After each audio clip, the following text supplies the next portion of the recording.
अस्सलामुअलैकुम, मैं हूं मारिया चौधरी और आप देख रहे हैं नो एनआरओ अब की बार। नाज़रीन, फ़िरोज़ खान हमारी ड्रामा इंडस्ट्री का एक बहुत पॉपुलर सितारा हैं। बहुत ज़्यादा फ़ैन फॉलोइंग है इनकी, लोग बहुत पसंद करते हैं इनको। इन्होंने बहुत ज़्यादा हिट ड्रामास भी दिए हैं। 2018 में इनकी शादी की जब खबर सामने आई तो लोगों को बहुत ज़्यादा क्यूरियोसिटी थी, बहुत तजस्सुस था कि ये शादी किससे कर रहे हैं। इन्होंने किसी को नहीं बताया था कि इनकी जो होने वाली दुल्हन है वो कौन है।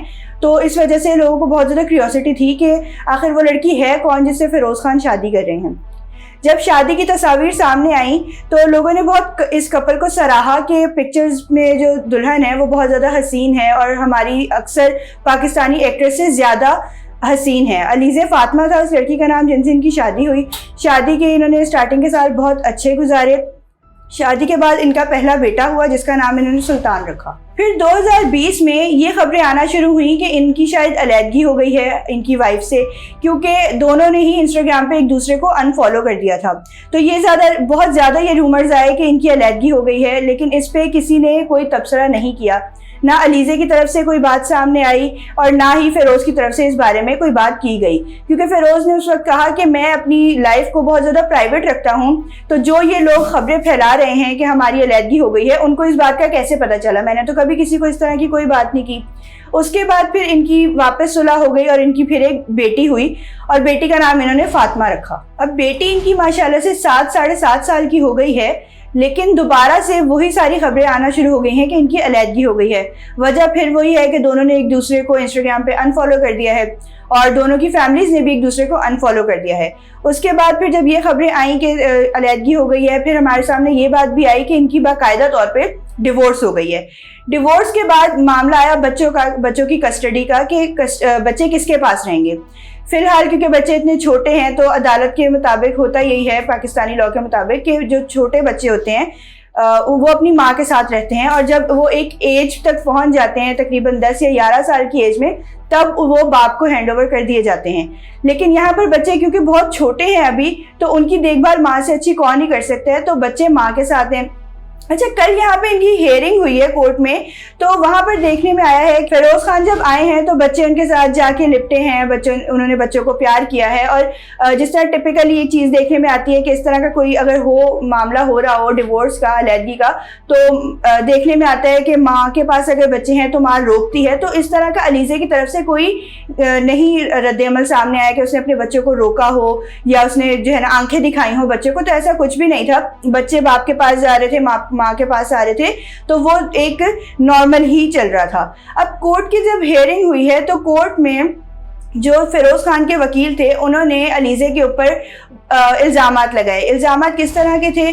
उन्होंने कहा कि अलीज़े का दिमागी तवाज़ुन ठीक नहीं है, इसलिए बच्चों की कस्टडी बाप को दी जानी चाहिए। जिस पे अलीज़े के वकील ने कहा कि फ़िरोज़ खान अक्सर बैरून मुल्क रहते हैं अपने काम के सिलसिले में, तो वो बच्चों की केयर किस तरह करेंगे, बच्चों की परवरिश किस तरह करेंगे। अच्छा, ये सारे मामला तो चलते रहे, लेकिन जब फ़िरोज़ के वकील ने अलीज़े पे इल्ज़ामात लगाए तो ज़राए के मुताबिक ये बताया जा रहा है कि अलीज़े रोने लग गई, अलीज़े कोर्ट रूम में ही रोने लग गई। उनकी जो वालदा थी अलीज़े की, वो भी काफ़ी ज़्यादा परेशान हो गई और इस तरह के इल्ज़ामात सुन के वो वहाँ पर नहीं बैठी और वो बाहर चली गई। अब यहाँ पर बात ये है कि आपकी अलैदगी हो रही है, आपकी आपस में नहीं बनी, नहीं निभा सके आप लोग, ठीक है, आपने डिवोर्स ले ली, लेकिन यहाँ पर इल्ज़ामात क्यों लगाए जा रहे हैं? अलीज़े के ऊपर फ़िरोज़ के वकील की तरफ से लगाए जा रहे हैं। दूसरी तरफ हम ये भी देखते हैं कि अलीज़े ने अपने जो सोशल मीडिया अकाउंट्स हैं उन पर स्टेटस लगाए इस तरह के कि मैं बहुत ज़्यादा, मुझे मेंटली टॉर्चर किया जा रहा था, मैं बहुत अजियत में थी और अब मैंने सोचा कि मेरे बच्चों के ऊपर बुरा असर ना पड़े, इसलिए मैं अलहदा हो रही हूँ। ये सारा कुछ ठीक है, लेकिन जब आप कोर्ट में जा रहे हो, ये सारा केस चल रहा है, तो भी तो बच्चों के ऊपर अच्छा असर नहीं पड़ रहा। बच्चे अभी इतने छोटे हैं और उनकी मेंटल हेल्थ ख़राब हो रही है। यहाँ पे उनके जहन में क्या तस्वर बन रहा है बाप का या माँ का कि ये सब कुछ क्या हो रहा है, लेकिन हम लोग यहाँ पर ये नहीं सोचते और हमें सिर्फ अपने से मतलब होता है कि हमारे साथ ये हो रहा था और हमने दूसरे पे इल्ज़ाम लगा के जान छुड़वानी है।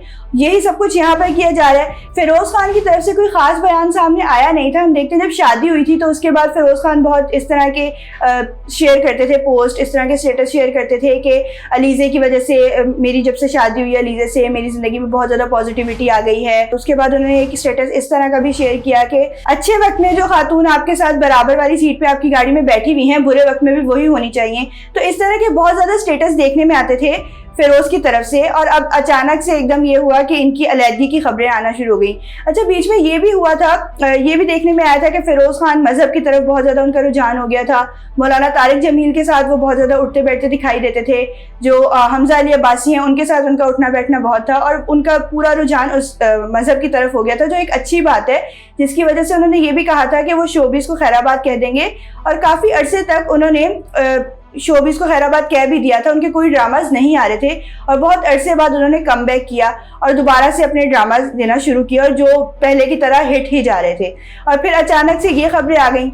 फिरोज खान के वकील ने जब अलीज़े पे इस तरह के इल्ज़ामात लगाए कोर्ट रूम में, उन्होंने कहा कि अलीज़े जहनी मरीज़ा हैं और ये ना अपनी फैमिली के साथ रहना चाहती हैं, ना ये जो है ना फिरोज़ की फैमिली के साथ रहना चाहती हैं, और ये कहती हैं कि मुझे अलग मकान लेकर दिया जाए, मैंने अकेले रहना है। तो इस तरह के जब इल्ज़ामात लगाए जा रहे थे तो फिरोज़ जो अलीज़े हैं, अलीज़े और उनकी वालदा दोनों आबदीदा हो गई। और क्योंकि कोर्ट रूम में कहा गया था कि दोनों साइडों से कोई नहीं बोलेगा, सिर्फ वकला ही बात करेंगे, जिसकी वजह से वो कुछ बोल तो सकती नहीं थी और वो बर्दाश्त भी नहीं कर पा रही थी अलीज़े की वालदा, तो वो उठ के कोर्ट रूम से बाहर चली गई। अच्छा, यहाँ पर एक और बात की गई अलीज़े के वालिद की तरफ से। उन्होंने कहा कि फिरोज खान जो कहते हैं हर हेयरिंग में बच्चों को लेकर आया जाए, खुद तो ये मास्क लगाकर बैठे हुए हैं कि कोई इनको जरासीम ना अफेक्ट कर जाए, इनके ऊपर कोई इनको बीमारी ना लग जाए। इस तरह के माहौल में ये पूरी सेफ्टी प्रिकॉशंस लेकर बैठे हुए हैं, लेकिन इतने छोटे बच्चों को हर बार हमें लाने को कहा जाता है, तो क्या उनकी हेल्थ डिस्टर्ब नहीं हो रही इस बात से? ये सारी बातें जब की तो फिरोज खान ने फौरन ही अपना मास्क रिमूव कर दिया कि ठीक है, अगर आप ये चाहते हैं तो ऐसे ही सही है। अब यहाँ पर समझ नहीं आ रहा कि गलती किस साइड से है, दोनों की ही जिस तरह भी बात की जा रही है। जिस तरह एक और बात हुई जब कोर्ट रूम में बच्चों की मेंटेनेंस के हवाले से बात की, खर्चे के हवाले से बात की गई, तो जो फिरोज के वकील थे उन्होंने 20-20 हज़ार के 2 चेक अलीज़े को दिए, जिसपे अलीज़े ने कहा कि मेरा जो बेटा है सुल्तान, उसका जब हमने एडमिशन करवाया, किसी डिफेंस के स्कूल में हमने उसका एडमिशन करवाया, तो वहाँ की तो फीस ही तकरीबन 1 लाख के करीब है, 20 हज़ार में तो गुजारा नहीं होगा।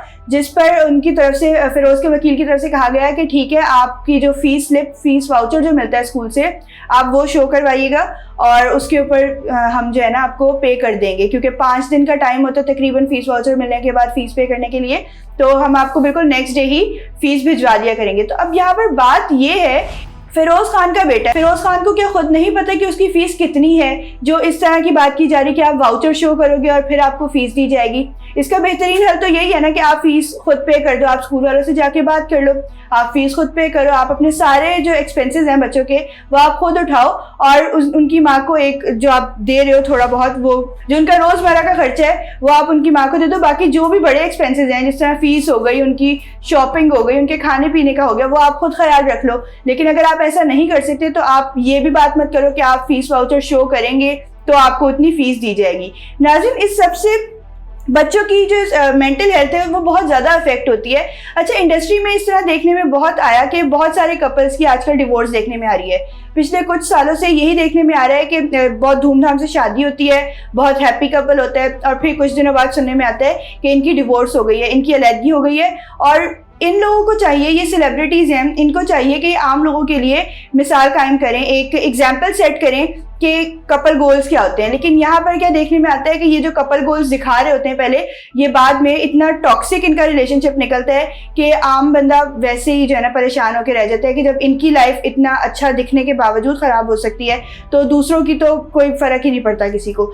इनको चाहिए कि एग्जाम्पल सेट करें ताकि आम लोग भी उससे फ़ायदा उठाएँ। जिस तरह लोग इनको बहुत ज़्यादा फॉलो करते हैं, बहुत आइडियलाइज़ करते हैं इनको, वो भी अपनी ज़िंदगी में वो अच्छी चीज़ें इम्प्लीमेंट करें। अच्छा नाज़रीन, यहाँ पर 20 अक्टूबर की डेट दी गई है नेक्स्ट हियरिंग की, जिसमें ये फैसला होगा कि फिरोज खान का बच्चों से मिलने का जो टाइम टेबल है वो क्या सेट होगा, वो बच्चों से कहाँ पर मिलेंगे, कोर्ट में मिलेंगे या बच्चे उनके घर जाएंगे। तो ये सारी बातें जो हैं ये 20 अक्टूबर को ये फैसला सुनाया जाएगा, तब तक के लिए महफूज कर लिया गया। नाज़रीन, यहाँ पर हम किसी को सही या गलत नहीं कह रहे कि हम अगर ये कहें कि फिरोज सही है या अलीज़े सही है, तो हम ऐसा कुछ भी नहीं कह रहे। जो सही है जो गलत है वो उनको खुद भी बहुत अच्छे तरीके से पता है। लेकिन हम बस ये कह रहे हैं कि ये जो इल्ज़ाम तराशियाँ की जा रही हैं, कोर्ट रूम में जाकर बोला जा रहा है कि जहनी मरीज़ है, या स्टेटस लगाए जा रहे हैं कि बहुत तशद्दुद करता था, तो ये सब कुछ नहीं होना चाहिए था। ये क्योंकि गलत इम्पैक्ट दे रहा है आपका। नाज़रीन, ये जितने भी हमारे बड़े बड़े सेलिब्रिटीज़ हैं, आम पब्लिक इनको बहुत ज़्यादा फॉलो करती है, ब्लाइंडली फॉलो करती है, उनकी तरह बनने की कोशिश करती है, ड्रेसिंग उनकी तरह करती है, बातचीत का अंदाज़ उनकी तरह का करती है, फिर हर तरह हर तरीके से वो चाहते हैं कि हम जो अपने पसंदीदा सेलिब्रिटीज़ हैं उनको हम फॉलो करें, उनकी तरह हम लगे। तो मैं बस इन सेलिब्रिटीज़ को यही कहना चाहूँगी कि जितने आप स्क्रीन पे परफेक्ट लगते हैं, आपको अपनी रियल लाइफ में भी उतना ही परफेक्ट लगना चाहिए। नाज़रीन, ये था हमारा आज का प्रोग्राम। मिलते हैं आपसे नए प्रोग्राम में नए मौजू के साथ। तब तक के लिए इजाज़त दीजिए। अल्लाह हाफिज़।